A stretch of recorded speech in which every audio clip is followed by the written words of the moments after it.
she is. He asked me to leave the room. He was trying to force the door open, and then the door is stuck to the wall by magnets. And he did not even know that he just has to press something and then the door will close. So he was so angry. That's how angry he was. And I was like, oh, because you stood outside for some minutes. He was so angry. He was forcing the door open, forcing the door. So I even had to press the magnets to close it for him. That's how angry this doctor was. And he went in with and shut the door behind them so that I could not be there. And ever since I've worked in the UK, anytime there's supposed to be a verification of death, remember I've been doing night shifts longer than I was doing day shifts. So anytime we have to verify death, it has to be done by the out of hours nurse or whatever. And anytime they come, I'm always there with them. Always, always, always, always. So I see what they do to verify the death. So this time around, this man asked me to leave. So he forced the door closed with my assistance, obviously. Then he entered with the family member who went with him, and then they entered the room. I quickly went to the system to see if I can get the complaint form for him to fill to write his grievances. And me knowing that standing outside the door is not a big deal, right? So I was actually looking for the form for him to fill. I decided to call my manager as well, and I thank God I did call the manager. So I called the manager.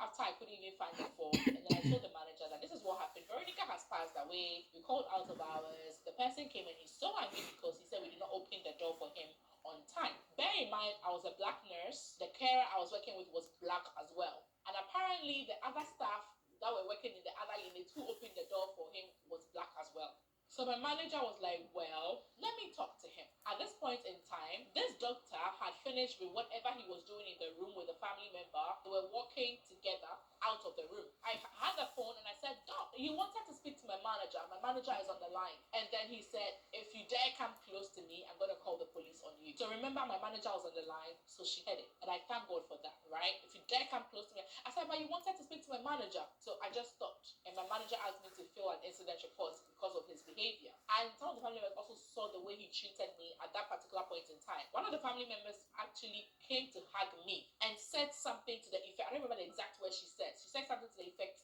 you are such a lady. I felt like she was sad for the way I was treated, and she just wanted me to feel a bit okay, right? So she came to hug me and she said those words.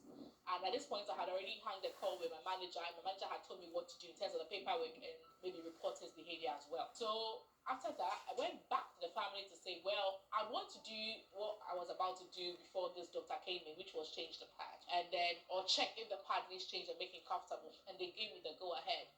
Okay, so we went, and then when we even checked, if I remember very well, Veronica was on a catheter. So obviously the pad can't be wet anyway. So the pad was not even wet.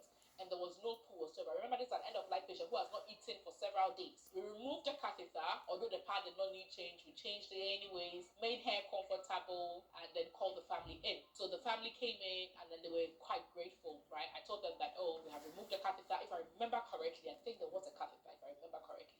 That was it. And then the family members told me that they have undertakers that they've already arranged with to come and take Veronica away.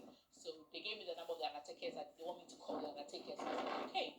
And then I phoned the undertakers, and then they asked me, I forgot to add this thing. Usually when they verify the death, the doctor is supposed to give you this paper to show that, oh yes, she's really dead or he's really dead, right? But this time around, he did not give me anything. And that was another reason why I was approaching him, although I was on the phone, to ask for that paper. Because without that paper, the undertakers cannot cover the body, right?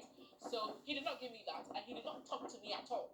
He did not talk to me at all. In fact, he warned me that if I dared came close to him, he was going to call the police. Why I stood outside the door for 10 minutes and nobody came to open the door for you? Or what? Or because I'm black? I did not understand. And let's say every nurse or every doctor that goes in there to verify death, let's say they take 5 minutes. This doctor was there with a family member for, let's say, 15 minutes, longer than usual. And I did not know what they were talking about. And this was an expected death. The death was so expected that I think earlier in the week, the family members had already called a priest or something to come and pray with Veronica. After the whole thing, they went. And I just went about my normal duties. I was like, I did not understand the whole thing. Angry because what? Because you stood outside for 10 minutes. That should not make you this much angry. I did not understand. I just did not understand. So anyway, I was going about my normal duties again, making sure everything is okay. And the undertakers came. Although we did not have the form, they took Veronica away. We tidied up the room. Everything was okay. And then we made sure everybody else, all the other residents were fine. Everybody was okay. I was writing something, or then two policemen entered my unit after some minutes. Guys, Have you seen the way the police people in the UK they dress? It is so intimidating and so scary. Even thinking about this is making my eye teary. They came in. What?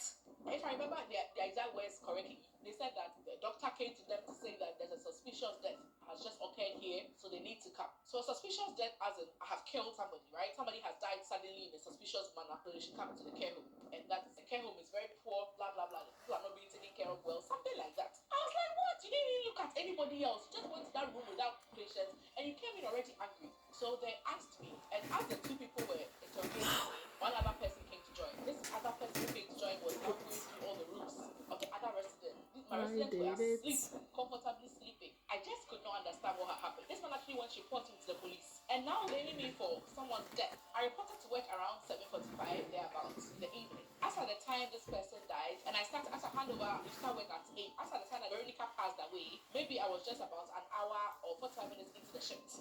And like I said, I usually go into everybody's room at the start of my shift just to see if everybody's okay. That day, I was distracted by that other resident who wanted to go home and was asking me to call the family. So I was late to start my medication round, so I did not even enter Veronica's room that day. So I only entered the room when the family member came to tell me that she had stopped breathing. And I thank God for that. Imagine if I had gone there to do something, that would have been a case. You understand? So that shit, I had not seen Veronica until they came to tell me she had died. And I thank God for the distraction of that other resident, because as usual, I would have gone to all